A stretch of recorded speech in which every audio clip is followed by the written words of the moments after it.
Hello, Sonoma. Can you hear me? It is James O.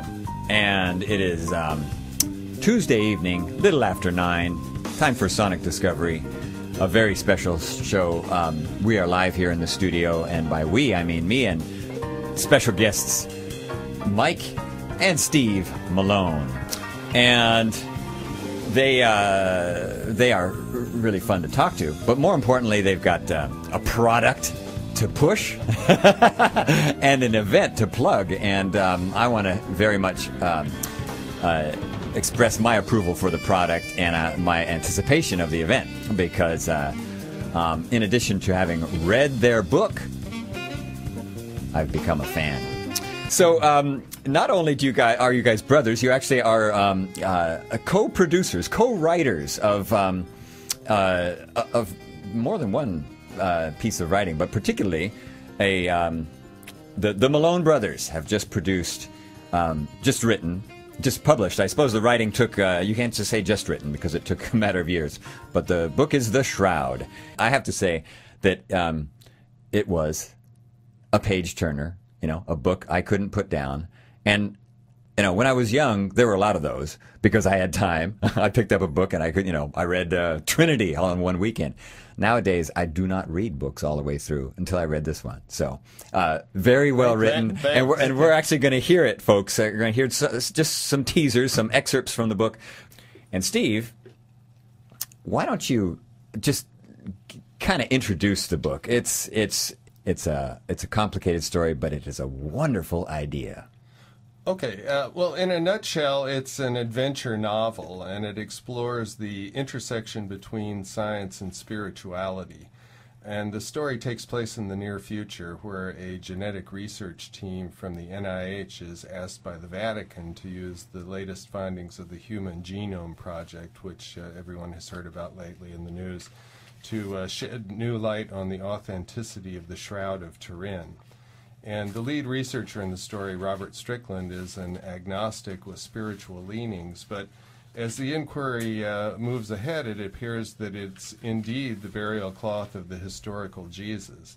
And the investigative journey of the story, which takes them from Washington, D.C. to Israel to Belize, has global repercussions. So Mike's going to start out with the introductory chapter. Frere Jean was the first to wake. Smelling the smoke, the aged monk sat upright in bed, his hand instinctively clasping the iron key and the gold medallion on a chain around his neck. He threw on his robe and deftly moved toward a thick hemp rope hanging from the tower. After hauling on it once, twice, the heavy bronze bell began to toll. 3 other monks burst into the chamber, eyes wide, with rough wool blankets draped across their shoulders. Without a word, all 4 hurried to a stone and wood chamber already half engulfed in flames. At the room's center, still untouched by the blaze, stood an ornate silver chest on a low stone pedestal. Using their blankets, the other monks beat back the flames enough that Frere Jean could insert the key and open the chest. He lifted out the contents, an old stained bolt of linen, already singed from the heat. Tucking it beneath his robe, he hobbled out of the burning room toward the monastery's rear entrance, where the horses were stabled. From the village came the thunder of hoofbeats and cries of alarm. As the other 3 monks stood around him, illuminated in the moonlight, Jean removed the gold medallion from around his neck. It bore the embossed image of a many-limbed oak tree. He looked into each man's eyes. Then, approaching the youngest, he placed the medallion's chain over his head and took the bolt of cloth from beneath the robe and tucked it into the leather pouch with a shoulder strap. All eyes were on the strong young monk as he slung the pouch over his shoulder and covered it with his tunic. "You are being entrusted with what will one day be recognized as the Church's most valuable material possession," the old man rasped, still laboring to catch his breath. "It is the most sacred earthly connection to the Spirit of Jesus Christ. Deliver it to the Abbot of Chambéry. The gold oak will confirm your mission. God be with you. Now, go." The young monk jumped onto the back of a waiting horse and galloped into the night, just as the invading horde rounded the corner leading into the front of the monastery. The horsemen swarmed inside, throwing silver goblets, figurines, and other artifacts onto blankets and howling into the darkness. As the 3 remaining monks tried to save the monastery, a phalanx of horsemen struck them down with mace and sword. Frere Jean was felled by a single blow from a chain-mailed fist. The camera pulled back to reveal a scene of flaming destruction. Suddenly, the image froze. A ghostly abbey engulfed in flames. Looking exhausted, Dr. Robert Strickland stopped the DVD player, rubbed his eyes, and glanced at the clock on a nearby desk. It was 1:42 a.m. Strickland gathered up the stack of papers strewn across the couch beside him. The top page was printed on fine parchment with the gold-crossed keys of St. Peter, the symbol of the papacy. Yellow markings highlighted several paragraphs pertaining to ethnogenomic sequencing and a proposed time frame for delivery of the sample. After slipping the pages into an unmarked manila folder and locking it in a filing cabinet, Strickland pressed the DVD's eject button and returned the disc to its case. Dropping it into the desk drawer, he turned out the light and headed upstairs to bed.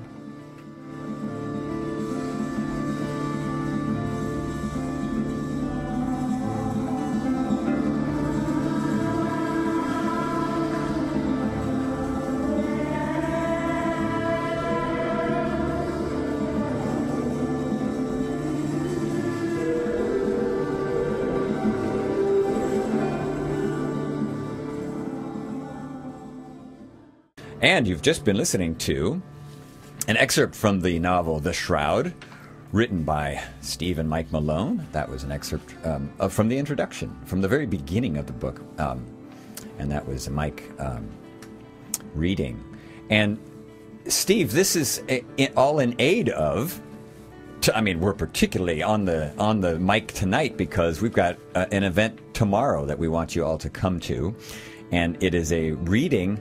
But not just a reading at your typical bookstore. No, this Mike and Steve Meloan are going to be reading from The Shroud at. I've never been there, but I saw a beautiful picture. So, when and where is it? Yeah, this is at the Institute of Noetic Sciences in Petaluma, and it is tomorrow, 5:30 to 7. It's a reading and a signing, sort of a wine mixer at 5:30. And yeah, it's a really interesting research center and conference center, co-founded by one of the Apollo astronauts, Edgar Mitchell. Oh wow! Who walked on the moon on Apollo 14, and it was also the model for the Science Institute in the most recent Dan Brown book. So he. Oh. I mean, not the Da Vinci Code, but the Lost Symbols. Oh, okay. Yeah, fantastic. So all of the fictional setting was modeled after them. You know, I just have to say that it blows me away. You talking about this astronaut because someone just brought in some books to my workplace, and in the kitchen I opened up this coffee table book called The Home Planet, and I believe it quotes him as well as a bunch of the cosmonauts who were flying above the Earth and looking back at the Earth, late 70s, late 60s, early 70s, and then we're in the space station, Soyuz, and they all basically had life-changing experiences when they realized how small the Earth was, how big the cosmos was, and just how important it was for all of us to understand we're on a very small blue marble, and life, sure, there could be life all over the universe. We haven't found it yet, and for all we know, we're the only life in a form we can understand, and so we don't want to threaten our own existence. So the book definitely tackles some of these big questions, like why are we here?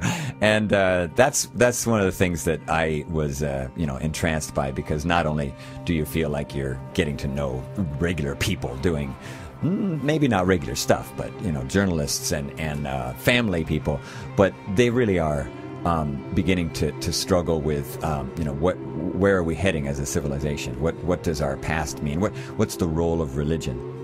So it's a great read. And first of all, just tell our audience, isn't it Amazon.com? You can go get it. Exactly. Yeah. Probably the best online entry point. We have a website for the book, theshroud.net, and it will take you to all kinds of stuff. There's excerpts from the book.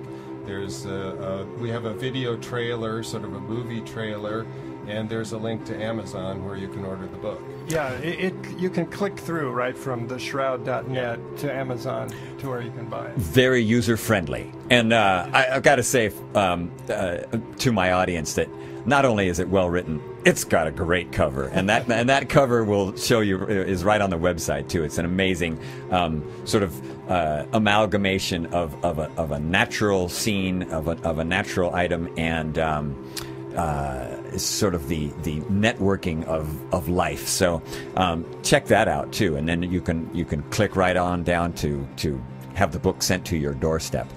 And also, for anyone interested in going to this wonderful event at a wonderful place tomorrow at 5:30, you probably want to just go to the website for directions.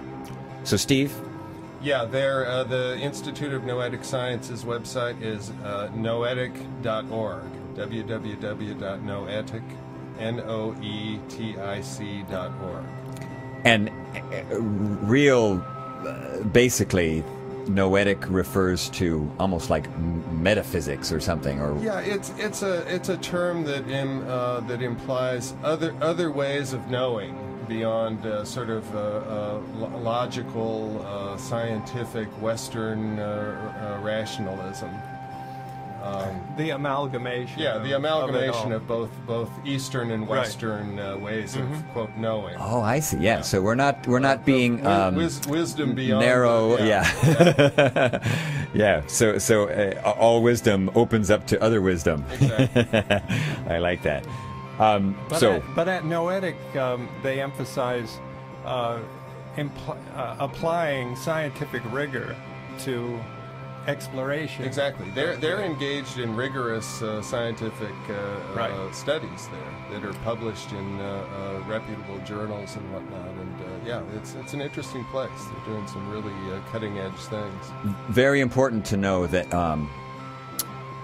science is not something that is only done by staid academicians inside laboratories or inside classrooms, but science is all around us, and science is real, and the more you can understand it, the more you can actually use it as a direction in your life. Yeah, I love touchy-feely science because that's the kind of science that really means something to me. I mean, it's science with heart, and science not just abstractions for science with heart. I like that.